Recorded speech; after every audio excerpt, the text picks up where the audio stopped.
Snow. Yep. Yeah, it's been about a month since my last update video. And, well, it's about like 20 something degrees out, so I think it's time to do some cold starts. But first, look at that new rubber. Knee deep. Yeah, I've got the rest of them mounted finally, which is good. Well, actually, I did it like the day after that. I've been driving about a month on these, and seriously, they are nice. They actually grip a lot better than the Suburban's tires. So, we'll go crank her up. I also washed it the other day. Yeah, you can tell the paint's faded. Faded super quick since I put it on. I think I'm still gonna go wet sand and buff and get all that orange peel off. I'll eventually do that. I'm not right now, but I'll start it up.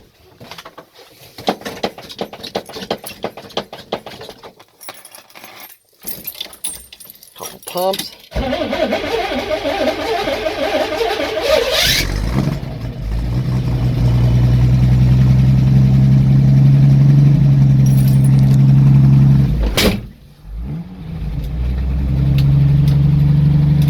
Nope, wipers aren't giving her. Oh yeah.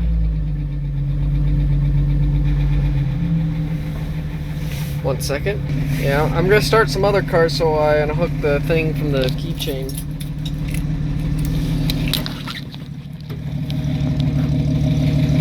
Let her warm up, because I'm probably driving this thing to work.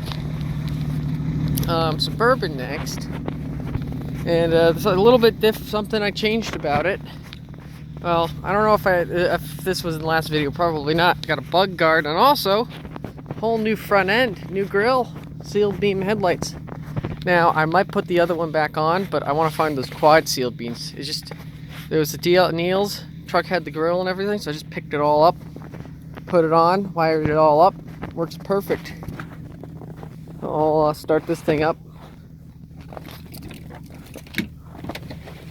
Just put new wipers on it last night. I was driving it. Ooh, from the window fell. Now, I'm gonna cycle the injectors because this thing's kind of hard to start sometimes. But oh, there we go. It's going.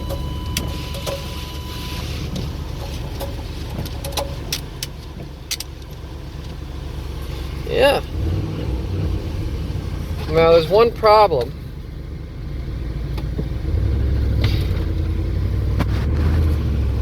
Reverse doesn't really work very well.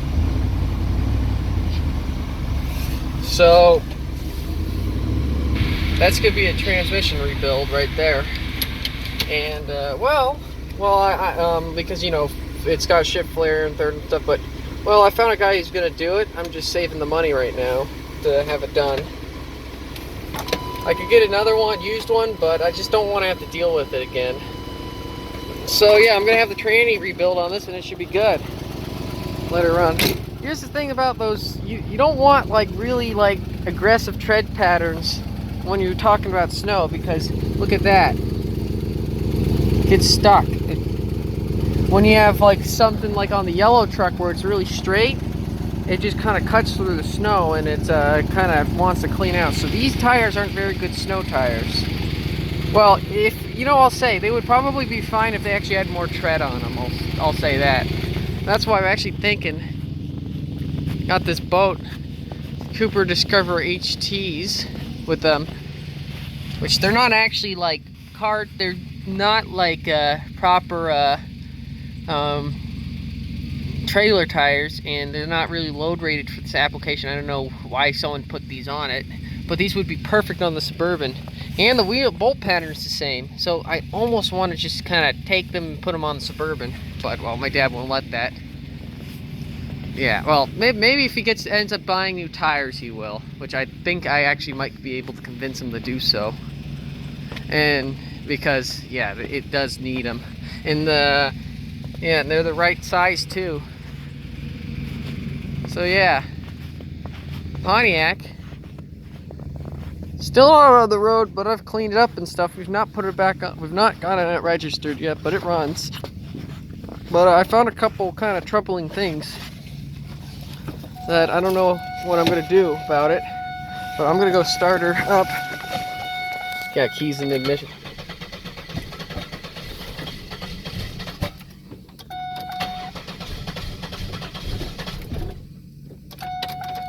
It's not been started in like a week. Shit, cock, your mom!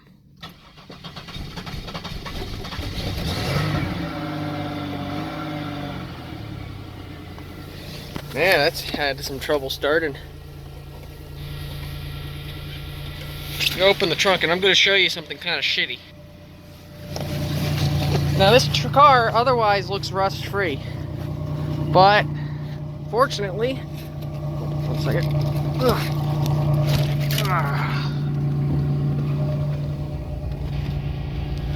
Strut towers are starting. Oh, you can see light coming through. Those strut towers are starting to go. Which I don't know what to do about. I think I'm just gonna brace it up for now. Weld it. I mean, it's not like super bad yet. Like this side is the bad side. The other side's pretty good. It's just kind of starting to rust out. No hole. It's not. Well, I mean, if I knocked it, I'd probably knock a hole in it. I don't know what to do about that. And also the jack reel's kind of pretty rusty, and the rockers, well, one side's rusty, one of them's actually really good. Like, I'll show you. One side's fine, and then there's that. I might order rockers for it, and the jack reel's kind of rusty too. So, order rockers for it, maybe. Get some 1/4-inch plate and just put that over, cut out the rust, and just kind of lap weld it over the hole on the strut tower. Lap weld some rockers on it, and then put a piece of angle iron there just to brace up the strut or the jack rail. And that should be good. And I think it will be good after that. Anyways, it's kind of a bit of a bummer though. The car runs so good. And I'm gonna let it warm up. Paint really came out too. It looks nice. It's a nice looking car. It's just a shame about that rust.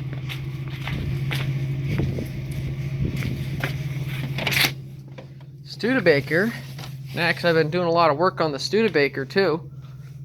Finally in the garage. Doing some buffing. Cutting and buffing.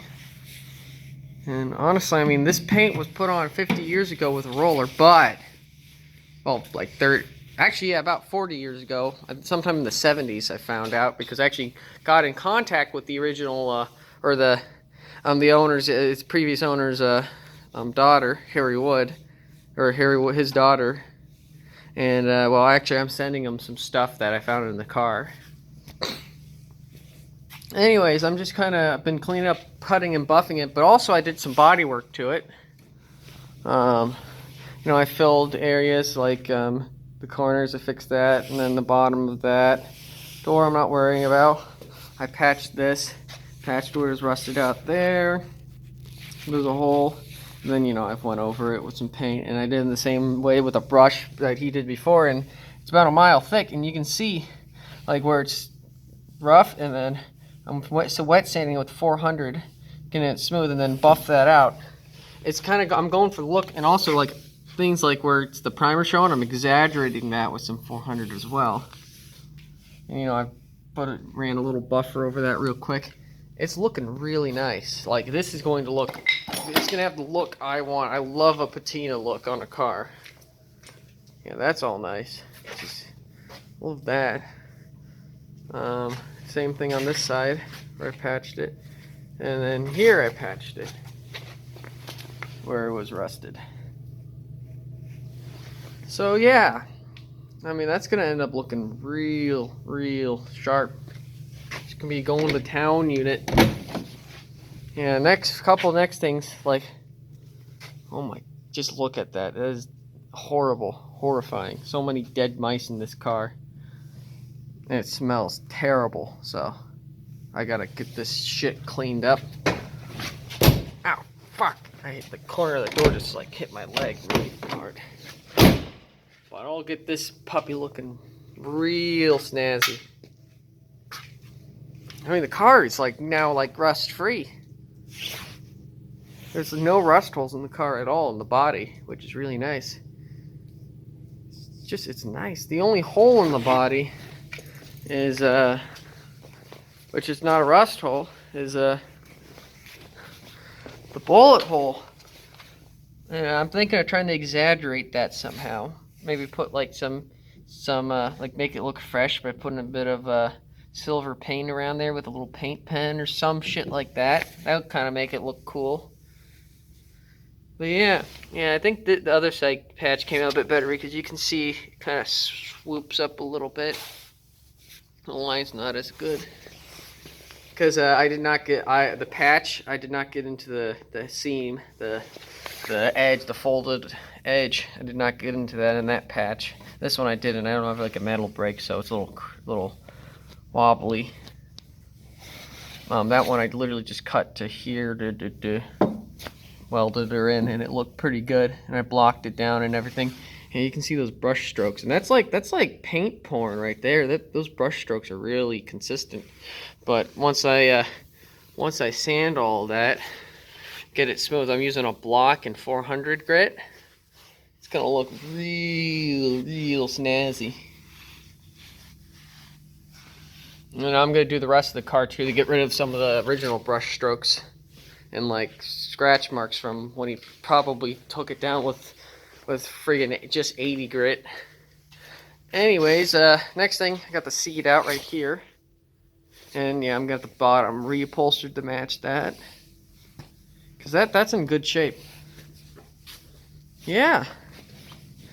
One last thing I want to show you guys. Yeah, so we did some renovation on our garage. A little, just some minor shit, like there's a new door. Yeah, pretty much a new garage. Literally, like almost. Hey, we took down everything, all the drywall, and redid it all, and it looks pretty nice. This was hours of filler work, and we're still not done yet, but my mom wanted the garage. That's what we were spending the month doing. Last month, we got done like last week. Still got shit to fix up the edges and stuff, but this garage is really looking nice. We got a new garage door opener. The other one was sounding really shitty. Funny thing about the other one that was in here, it's the same model as the ones that are in Manland, the exterior garage, and when lightning hit, one of them got destroyed. So, well, we replaced that ours because it was having some issues, and we were worried it was gonna, well, fail us. Like, it just didn't sound too good. So but we swapped it out because one of them was completely dead. It all worked for about 5 minutes till it finally burned out. So we're down back to. We briefly had both garage door openers working, but not anymore. So this cat is so stupid. My sister's cat.